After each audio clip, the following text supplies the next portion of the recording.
Hoje, dia 19 de setembro, dia de São Januário.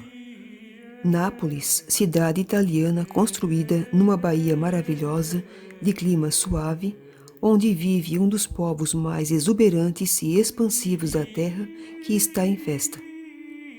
A história e a devoção de São Januário é a história da cidade com a qual se identifica. Este santo viveu no fim do século III e foi bispo de Benevento, cidade a uns 70 quilômetros de Nápoles. Pastor zeloso, bondoso, santo, como aliás devia ser todo cristão naqueles tristes tempos de perseguição, quando ser fiel a Cristo significava estar preparado para, de um momento ao outro, ser acusado, processado e martirizado. De fato, por volta do ano 304, estourou a última e mais cruel perseguição contra a Igreja, sendo Diocleciano imperador. Sabe-se pela história que Januário foi preso com o diácono Sósio e alguns membros do clero. Foi levado acorrentado até Ponzuoli, perto de Nápoles, e aí processado e condenado à morte. Eles deviam servir de macabro espetáculo no anfiteatro, destinados a serem devorados pelos leões. Está historicamente provado que várias vezes os mártires eram respeitados pelas feras, como aconteceu com o profeta Daniel. Verificaram-se também outros casos de mártires que, lançados às chamas, nada sofriam. Assim se deu no martírio de São Januário e companheiros. Os leões lambiam mansamente seus santos corpos. Animais e chamas são mais mansos do que muitos homens. Deus se tornava o grande protetor. Nesses casos, a última solução era a espada manejada pela maldade humana, em que Deus, pelo respeito à liberdade do homem, não interferia. De fato, nossos mártires foram degolados. Alguns cristãos recolheram piedosamente numa ampola o sangue do bispo Januário, para conservá-lo como preciosa relíquia. Mais tarde, os corpos foram levados de Pozzuoli até Benevento, ao passo que o corpo de São Januário acabou sendo guardado na Catedral de Nápoles. Os napolitanos sempre dedicaram grande veneração ao santo bispo Januário e o consideram protetor contra os flagelos da peste e das erupções do Vesúvio. Mas este culto de Nápoles ao seu protetor tornou-se mundialmente célebre por uma circunstância única. O sangue de São Januário, conservado numa ampola na catedral, é exposto ao público no dia de sua festa e outras 2 vezes durante o ano, e então o sangue se liquefaz e adquire de novo a aparência de recém-derramado, assumindo coloração vermelha. A liquefação tem lugar dentro de uma brilhante cerimônia, em que se mostra primeiro às autoridades e depois ao povo o estojo com vidro transparente onde se conserva o sangue do santo. Sem precisar de temperatura determinada, o sangue passa então do estado sólido, duro, ao estado líquido, mudando de cor, de volume e até de peso que duplica. A multidão então prorrompe em gritos, num entusiasmo delirante. A sagrada ampola é dada a beijar aos fiéis e se organiza uma procissão em volta da catedral. Já se verificou por várias vezes que o milagre não se realizou, fato que é considerado como um sinal negativo sobre os eventos da cidade. Mais de 20 hipóteses foram formuladas, tentando explicar esse fenômeno. Nenhuma, porém, explica de modo natural a totalidade dos fatos. Em 1902 foi realizado um exame espectroscópico do conteúdo da ampola e o exame demonstrou tratar-se realmente de sangue humano. A liquefação do sangue de São Januário continua, pois, como um enigma para a ciência, mas não para a fé e a devoção dos napolitanos. Há séculos que este milagre se repete 2 a 3 vezes por ano, nas circunstâncias mais diversificadas, e todo cientista tem acesso livre para fazer suas pesquisas e tirar dúvidas, mas só a fé consegue dar uma resposta. Ó Deus, que nos concedeis celebrar a memória do vosso mártir São Januário, dai que nos alegremos com ele na eterna bem-aventurança.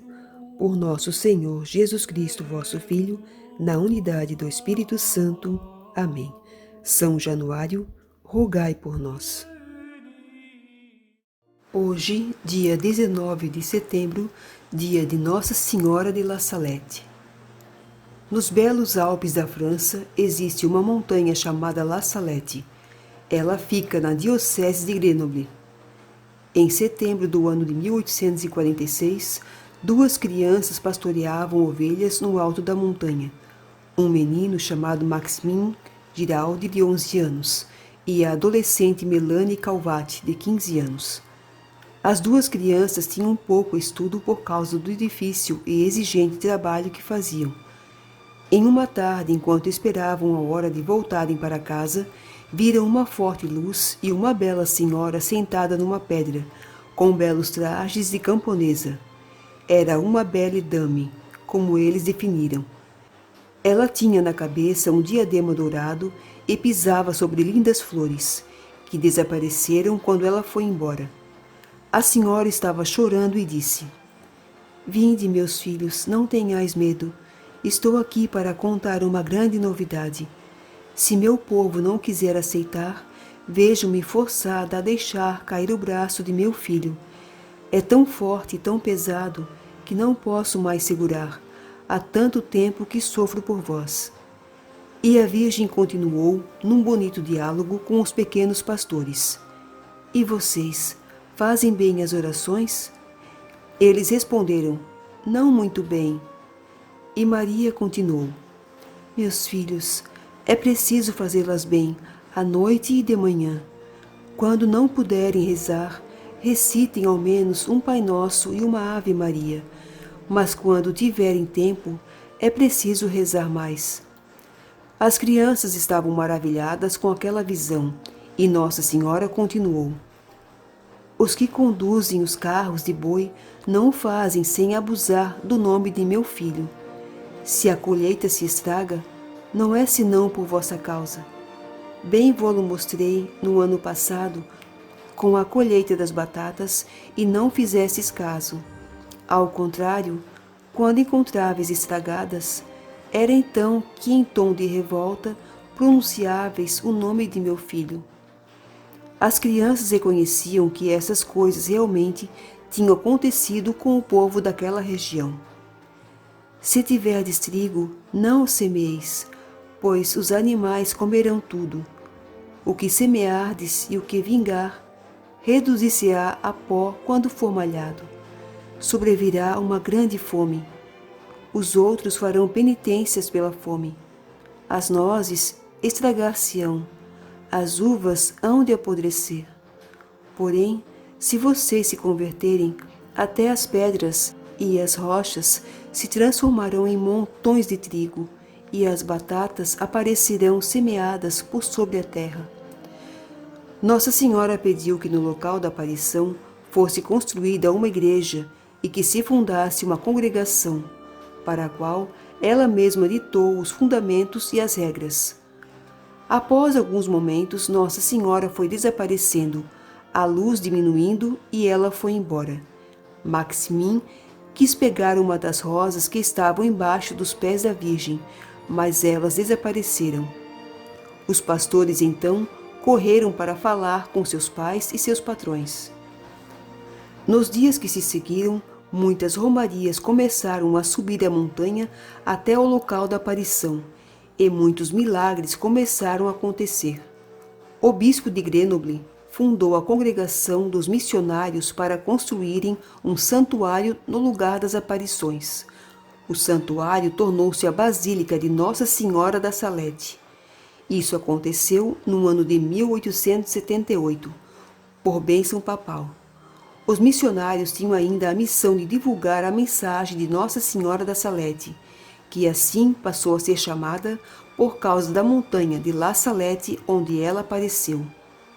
O Papa Pio IX aprovou no dia 19 de setembro de 1851 a carta pastoral do bispo de Grenoble, que instituiu o título de Nossa Senhora da Salete. Melanie Calvat, que se tornou freira das Irmãs da Providência de Corenc e morreu no ano de 1904, disse que Nossa Senhora chorava o tempo todo em que falou com eles. Porém, as lágrimas não diminuíram seu ar de rainha e senhora, tornando-a a mais bela e amorosa de todas as mães. Melanie Calvat disse que Nossa Senhora trazia uma cruz em seu peito, de um lado um martelo e de outro um alicate. O martelo representando o pecado de todos, que pregavam mais ainda Jesus na cruz, e o alicate as orações do povo, para que, tirando os pregos, Jesus fosse aliviado um pouco de suas dores. O tema das aparições da Senhora de La Salette é muito forte e atual. Vale a pena ler a mensagem completa de Nossa Senhora de La Salette. Ela falou muito sobre a importância da conversão dos pecadores, de fazer penitência e que todos devem se livrar dos pecados mortais. Nossa Senhora citou as regras da nova congregação que queria que fosse fundada, a Ordem da Mãe de Deus, com sacerdotes, religiosos, religiosas e também com leigos. A congregação teria como missão pregar uma grande conversão do clero daquela época. A Bela Senhora veio para mostrar para todos que a simplicidade e a oração são os caminhos para se chegar a Jesus Cristo e acabar com o pecado mortal a que o mundo vulgar leva o homem. Lembrai-vos, ó Nossa Senhora da Salete, das lágrimas que derramastes por nós, no Calvário. Lembrai-vos também dos cuidados que sem cessar tendes por vosso povo, a fim de que, em nome de Cristo, se deixe reconciliar com Deus. E vede se depois de tanto terdes feito por vossos filhos, podeis agora abandoná-los. Reconfortados por vossa ternura, ó Mãe, eis-nos aqui, suplicantes, apesar de nossa infidelidade e ingratidão. Não rejeiteis nossa oração, ó Virgem reconciliadora, mas volvei nosso coração para vosso Filho. Alcançai-nos a graça de amar a Jesus acima de tudo e de vos consolar por uma vida de doação para a glória de Deus e o amor de nossos irmãos. Amém. Nossa Senhora da Salete, rogai por nós.